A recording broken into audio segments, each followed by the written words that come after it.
과거의 한미해군 협력과 비교했을 때 지금의 파트너십에서 가장 크게 달라진 점은 무엇인가요? 한미동맹 지금 3년 이렇게 돼가는데 그동안은 계속 지원을 받고 도움을 받는 해군으로 유지해 왔어요. 사실 그러나 이제 2000년대 이제 2010년 20년을 하면서 우리 해군력도 엄청나게 컸어요. 특히 이지스 구축함 이런 걸 확보한다는 거는 굉장히 탑 레벨에 속하는 거단 말이에요. 왜냐하면 비싼 무기고 그 다음에 성능이 뛰어난 무기다. 그래서 현대전에서 가장 전투를 잘 수행하는 함정이 이지스 구축함이고 가장 고가고 국력의 상징이에요. 그 다음에 잠수함도 마찬가지.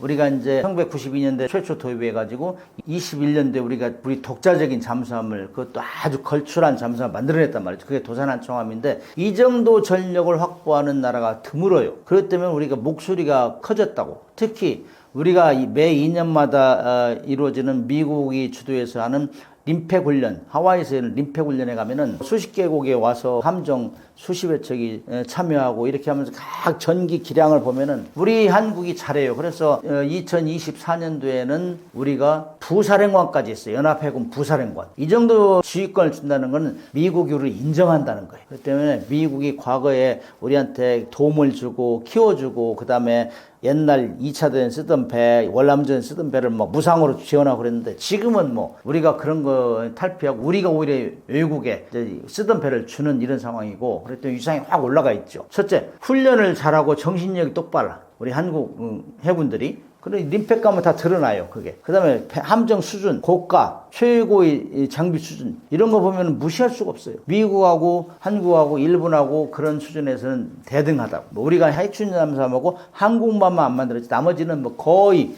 미국의 수준을 능가하는 수준으로 지금 우리가 육박하고 있어요. 그 다음에 이제 핵추진 잠수함이나 항공모함 같은 경우 우리 만들 수 있는 능력이 있는데 지금 예산 문제, 국민적인 공감대 이런 거 형성되어 아직 못했었는데 핵추진 잠수함 우리 지금 하고 있잖아요. 그렇기 때문에 이제 과거에 우리가 도움받는 해군에서 이제 도움을 주는 해군으로 변모하고 있다. 미국한테는 좀 시기상조지만 이미 함정의 군함의 수리, 그 다음에 건조 능력 이런 것들은 우리가 앞서요. 그렇기 때문에 우리한테 SOS를 친 거잖아요. 그래서 우리가 도와주고 있는 상황이기 때문에 과거의 위상하고는 우리가 엄청나게 달라졌다. 그 다음에 우리가 도움을 받을 때가 굉장히 대부분이었는데 이제는 도움을 주면서 우리가 요구할 건 요구해야 한다. 이렇게 합시다. 저렇게 합시다. 연합훈련도 우리가 요구 목적에 따라서 이렇게 조정할 수 있는 수준으로 올라와 있다. 이렇게 이해하시면 돼요. 수함, 항모, 해상 감시, 자산 등에서 한미해군은 어느 수준까지 정보를 공유하고 연동하고 있나요? 한국 해군하고 미국 해군하고는 그동안 연합작전을 최소한 잠수함, 수상함 분기에 한 번 정도는 해왔어요. 그렇기 때문에 가장 탄탄해요. 그 다음에 이제 다 영어로 하기 때문에 신음으로 하고 그러기 때문에 그 수준을 잘 유지하려면 훈련 지속적으로 해야 되는데 가끔은 뭐 북한이 뭐 반대해가지고 안 한 적도 있는데 지금도 그런 역량을 충분히 가지고 있어요. 그렇기 때문에 원래 전투를 작전에서 전투를 하면 정보관이 스무스하게 이루어져야 돼. 대표적인 케이스가 북한에서 이제 이지스 탄두탄 발사할 때 한미일 이지스함 구축함 세 함정들이 딱 정보를 공유하고 그랬어요. 그 정도로 정보를 공유하고 그다음에 잠수함 같은 경우도 과거에는 미국 잠수함이 우리한테 정보를 일방적으로 달라고 했는데 지금은 부산에서 한국하고 미국 해군 작전사령부 같이 있어요. 같이 있어가지고 거의 정보를 공유하는 수준이다. 수정작전도. 그래서 이런 면에서는 과거보다 훨씬 나았다. 이런 것들이 우리가 과거에는 그냥 미국에 의지하는 해군이었지만 지금 독립적으로 수행할 수 있는 뭐 잠정 능력이라든지 우리가 작전 능력이라든지 운영 능력 이런 것들이 굉장히 발전됐기 때문에 이렇게 할 수 있다. 그래서 실질적으로 한국하고 미국하고는 모든 정보를 과거에 비해서 실시간으로 공유하는 수준으로 올라와 있다. 이렇게 이해하시면 돼요. 중국과 북한은 한미해군 파트너십을 어떻게 인식하고 있다고 보시나요? 실제 군사 행동에 영향을 주고 있나요?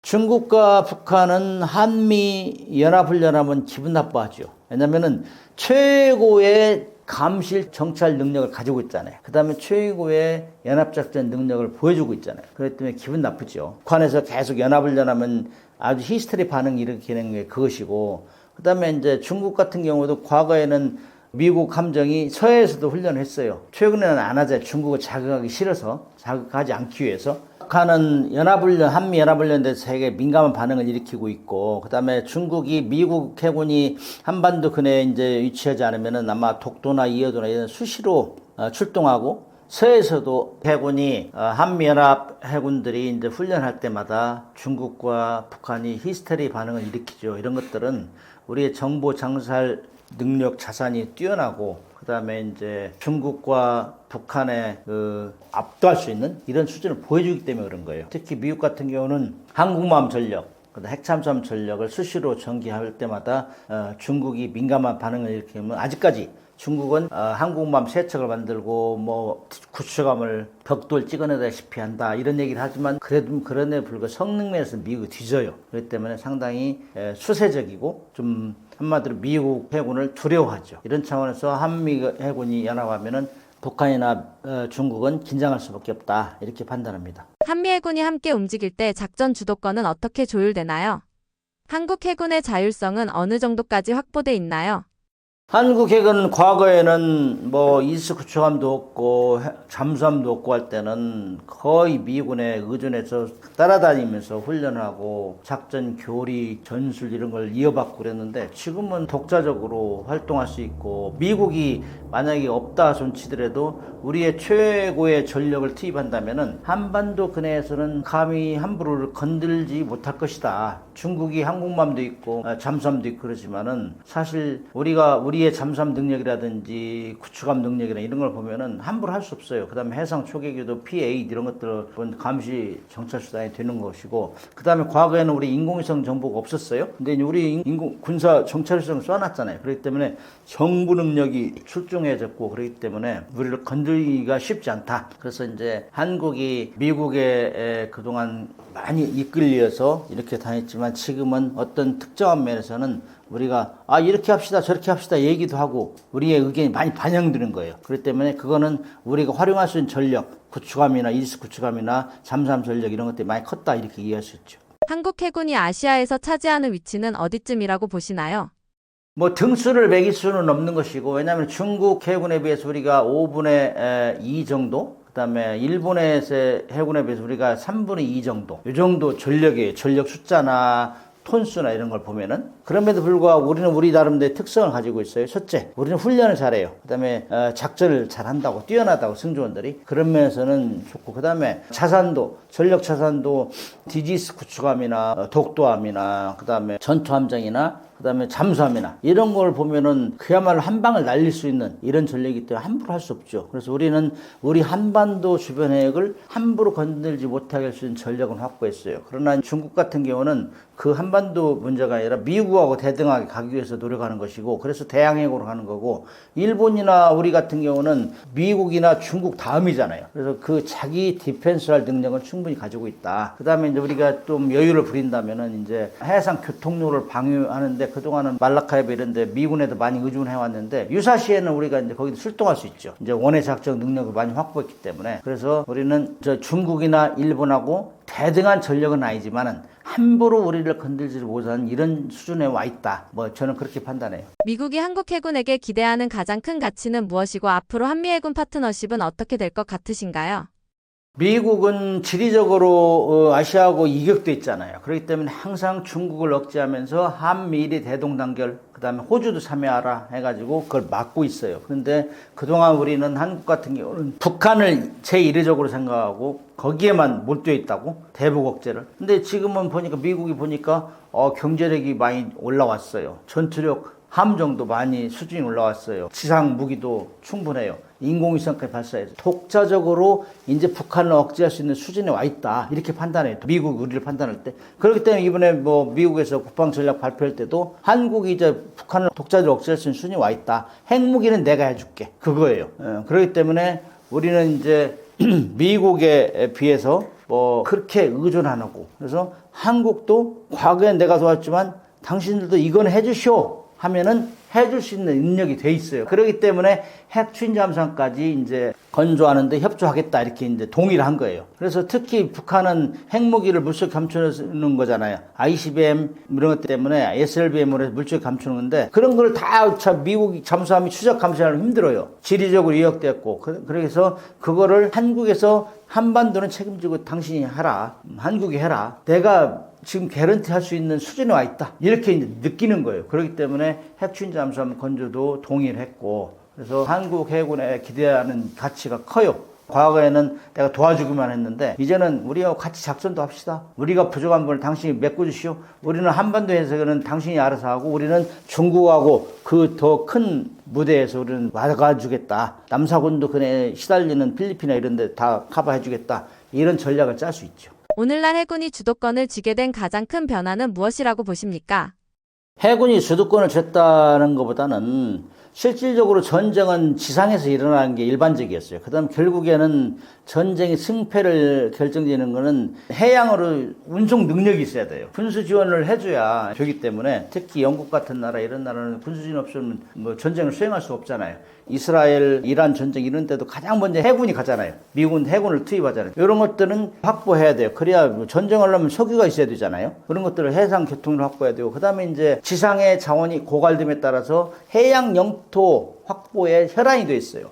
해안 영토 확보, 그러면 예를 들어 남사군도 같은 거 하면 해도 석유 배장량이 추정치인데 6위고 뭐 가스 배장량이 뭐 6위고 석유 배장량이 2위 뭐 이렇게 얘기를 하잖아요. 남사군도 같은 데 러시아가 항상 그 신경 쓰는 그 북극해도 마찬가지. 북극해도 지금 온난화되면 개발하겠다 해가지고 해양 영토 확장을 위해서 하는 거예요. 거기 뭐 광물도 전 세계에 분포된 22% 있다 이런 얘기를 주장하고 그런단 말이죠. 그렇기 때문에 석유 자원, 그 다음에 광물 자원 이런 것 때문에 해저 개발 이런 엄청난 혈안이 되어 있어요. 그렇기 때문에 지상의 자원 고갈, 그것이 해양으로 이동하고 있단 말이죠. 이렇기 때문에 해양의 비중이 커지고 해양의 비중이 커지니까 자동적으로 해군력이 커져야죠. 자기의 이 영역 다툼을 위해서. 그런 것 때문에 해군이 이제 많이 발달되고 해군력을 키우는 상황이 돼가고 있는 거죠. 그래서 육군군에 비해서 해군력이 주목받는 것 같이 보이는데 특히 그것은 최근에 들어서 중국이 양안전을 일으킨다 하니까 남사군도 쪽에 다 긴장하고 있잖아요. 그러니까 해군력을 막 키우고 있어요. 지금 뭐 말레이시아, 인도네시아 뭐 이런 데 해가지고 키우고 있다고. 이런 것 때문에 해군력의 비중이 커지고 있다 이렇게 이해하시면 돼요. 해상 무역 의존도가 높은 나라라는 것도 중요한 부분일까요? 우리같이 석유 한 방울 안 나는 나라는 정말 전쟁이 일어나면 전쟁 수행할 방법이 없어요. 뭐 원유 들어오는데 차단하면 전쟁을 못 한다고. 그렇기 때문에 우리가 이제 비상 능력을 갖춰야 된다. 그래서 미국하고 협조하면서 말라카 협 이런데 봉쇄 안 되도록 이제 항상 우리가 대안을 가지고 하고 있고 항상 그 방면에서 문제가 생기면 어떻게 할 것인가 지금 예비책을 강구하고 있단 말이에요. 특히 양안전쟁이 일어나면은 그쪽으로 못 오니까 바시에 돌아가면 1600km 이상을 더 돌아와야 되고 그다음에 GDP가 막 30% 마이너스 된다 이런 얘기가 팽배하잖아요. 그렇기 때문에 해상 무역은 거의 해양을 통해서 이루어진다. 이런 것 때문에 해군을 키우는 거죠. 그건 우리뿐만이 아니에요. 그래 우리뿐만이 아니고 그래서 우리가 최근에 들어서는 에너지도 이제 캐나다 같은 데 협력해가지고 캐나다에서 들어오면은 말라카협에서 봉쇄돼도 우리가 좀 대안이 있지 않느냐 이런 얘기도 하는 곳이 있어요. 그래서 캐나다 이번에 경제사절장에 가서 그 분야도 아마 협력할 거예요. 캐나다 원유나 그다음에 뭐 가스를 공동 개발해가지고 쓰는 거 이런 방향으로 할 거예요. 그래서 아무튼 우리는 삼면이 바다고 해양국가잖아요. 그래서 물동량이 안 들어오면 안 된다. 그래서 해군력 키우고 있는 겁니다. 오늘날 실제 전쟁이 벌어진다면 잠수함 전력, 특히 핵 잠수함이 의미하는 바는 무엇인가요? 디젤 잠수함이 2차 대전까지 맹활약하면서 해전의 영웅으로 부상했어요. 그래 전쟁에 막대한 공헌을 했는데 2차 대전 말경에는 이제 디젤 잠수함보다 더 발달된 무기가 생겨나서 뭐 항공모함이라든지 항공기가 생겨나가지고 수상하는 잠수함 다 격침시켰단 말이죠. 그렇기 때문에 이제 숨어서 물속에 오랫동안 고속으로 이동할 수 있는 잠수함 만들어 그게 핵추진 잠수함 말이죠. 그래서 과거에 이 디젤 잠수함 맹활약했다면은 지금은 핵추진 잠수함 개발해가지고 필요한 때만 올라간다고. 그렇기 때문에 핵추진 잠수함은 언제 어디에 있을지를 잘 가늠하기 힘들어요. 왜냐하면 잘 안 올라오기 때문에. 디젤 잠수함 같은 하루 두세 번 올라오고 그렇기 때문에 어느 정도 위치를 파악한단 말이죠. 그리고 속력도 느리고. 그러나 핵추진 잠수함 고속으로 장기간 은밀성을 유지하기 때문에 그래서 핵추진 잠수함 어디에 있을지 모른단 말이에요. 그래서 핵추진 잠수함은 정말 비수 역할을 한다. 그래서 첫째 이제 우리가 같은 게 핵추진 잠수함을 가지면은 북한이 이제 그 SLBM을 활용해서 공격을 하려고 한단 말이죠. 그걸 못 쏘게 하는 역할을 할 수 있고 그 다음에 우리가 이제 핵추진 잠수함을 가지면 중국이나 일본이 우리를 함부로 못 건드려요. 어디에 있는지를 잘 모르기 때문에. 일단 출항하면은 그런 전력 특성 때문에 전쟁이 발발하면은 최전방에서 최후까지 살아나면서 적을 공격할 수 있는 세력이다. 그래서 위협적이다. 이렇게 평가할 수 있죠. 일각에서는 해군은 비용 대비 효율이 낮다고 말합니다. 어떻게 생각하시나요? 해군의 이제 비용 대 효과가 낮다는 것은 잘못된 질문이고, 이거는, 자국의 이제 전략이 어디서 나오냐. 해양국 가면 해양을 우선시하고, 지상국가면 지상무기를 우선시하는데 해양국가에서는 그것이 뭐 해군력이 특징 중에 하나가 고가고 건설하는데 오래 걸려요. 뭐 배 하나 만드는데 10년 이상 걸린다고. 처음 모델을 만들려면. 그렇기 때문에 오래 걸리고 돈이 많이 들고. 그러나 그것이 자국의 해양을 방어하기 위해서 최적이다. 바다에 오는 걸 탱크로 막을 수 없잖아요. 그래서 그런 질문은 적절하지 않고 아무튼 그 질문은 해군이 돈이 많이 드는 만큼 효과적이냐. 이런 얘기를 할 때는 그거는 해양국가를 지향하느냐 아니면 지상국가를 지향하느냐 육상을 주로 중요시하느냐 이거에 따라서 각국에 세운 전략에 따라서 중요도가 이제 변화되는 거죠. 아무튼 이 시대의 해군은 해양 영토가 확장됨에 따라서 그 비중이 커지고 있고 그 돈이 많이 들어도 전체적으로 국익에 도움이 된다면 키워야 된다 이런 전략이죠. AI 무인체계 드론이 확산되는 미래 전쟁에서도 해군이 주도권 전력이라는 흐름은 유지될까요? 드론이 러시아 우크라이나 전쟁을 하면서 완전히 가성비가 뛰어난 무기를 부각되고 있고 이걸 두려워하는 게 많이 생겼는데 지상 전투에서도 그럴 것이고 해군 전투에서 마찬가지예요. 지금 미국 해군에서 비난받고 있는 것 중에 하나가 항공모함 뭐 10만 톤짜리 이상 11척을 운영하고 있는데 너무 비싸다. 돈이 많이 든다. 그거예요. 전투기 아니라도 전투기 자폭형 드론 같은 거 활용하면 할 수 있지 않느냐. 이런 의견이 비등해지고 있어요. 그렇기 때문에 이런 것들을 이제 점진적으로 무인기로 바꾸려고 해요. 그래서 해군도 지상 못지않게 AI 기능이 탑재된 무인 체계를 활용하겠다. 그래서 우리 한국 해군에서도 경항모를 만들려고 했다가 경항모 대신 거기에 유무인 전력을 태우려고 해요. 그래서 무인 전투기를 실어가지고 좀 더 경제적이면서도 역할을 할 수 있는 이런 가고 있어요. 그래서 그런 게 되면은 미래 전쟁에서도 지상뿐만 아니라 해군에서도 그런 유무인 전력끼리 싸울 수 있죠. 그래서 이런 것들은 제일 어려운 것 중에 하나가 무인기로 이렇게 보내면은 저가식별이 가장 어려워요. 이런 때 이제 AI 기능을 집어내가지고 저가식별을 할 수 있는 이런 기능을 집어내는데 아직까지 그런 기능은 발전 단계에 있기 때문에 우리도 세계적인 추세에 맞춰 지금 개발하고 있어요. 그래서 아마 해군도 AI 기능을 탑재한 유무인 전투기 이런 것들을 활용해서 함정 전력을 키울 것이다 이렇게 예상을 합니다. 왜 지금 이 시대의 해군이 중요한가를 국민에게 딱 한 문장으로 말씀하신다면 어떻게 설명하실 건가요? 육상 자원의 고갈, 특히 화석연료가 떨어짐에 따라서 해양에서의 유전이나 가스 이런 걸 개발하는 데 혈안이 되어 있어요. 그렇기 때문에 그 해양 영토 확장을 위해서 강대국은 있는 사람이 더 한다고 더 많이 확보하려고 하고 있고 중소해군은 가지고 있는 걸 지키려고 그게 이제 대표적이 나타나는 게 남사군도 현상이고 그 다음에 앞으로는 북극해 같은 경우는 미지 세계인데 온난화가 되면서 얼음이 녹으면서 엄청난 해저 자원이 거기 매장되어 있다. 이런 게 되면서 막 여러 나라가 지금 집중적으로 거기에 투자하려고 해요. 이런 것 때문에 앞으로 갈수록 그 자원을 확보하려면 해군력이 일단 기둥이 되어줘야 된다고. 해군력이 없으면 차지할 수가 없잖아요. 군함이. 그렇기 때문에 앞으로 북극해 개발이 지금 굉장히 최우선시 되고 있는 세계적인 트렌드에서 거기에 각국은 해군력을 키우려고 엄청나게 노력할 것이다. 그렇게 예상을 해요. 그래서 앞으로 해군은 해양 영토 확장을 위해서 선봉에서는 이런 시대가 올 것이다. 그렇게 생각을 합니다. 시청자 여러분, 작년 제가 구독자 20만이 채 못 됐을 때 왔는데 오늘 들어보니까 70만이 넘었다고 해요. 축하합니다. 많이 봐주시고 특히 이제 방위산업이 우리 한국에서도 엄청나게 지금 발전이 되고 있고 세계적으로는 해양영토 확장을 위해서 각국이 분주하게 해군력을 키우고 있어요. 이런 상황에서는 우리도 세계적인 추세에 맞춰 방위산업도 키우고 또 배를 만들어서 팔고 특히 캐나다 잠수함 60조 프로젝트에 성공하면은 우리가 또 우리의 역량을 한층 반영하면서 세계적으로 시장을 확장하는 데 큰 도움이 될 것이다. 이렇게 하려면 시청자 여러분 많이 응원해 주시고 댓글도 많이 달아주시고 그래서 정말 우리 방위산업도 키우고 국민 경제도 활성화시키는 시청자 여러분께 동참해 주시길 간절히 부탁드립니다.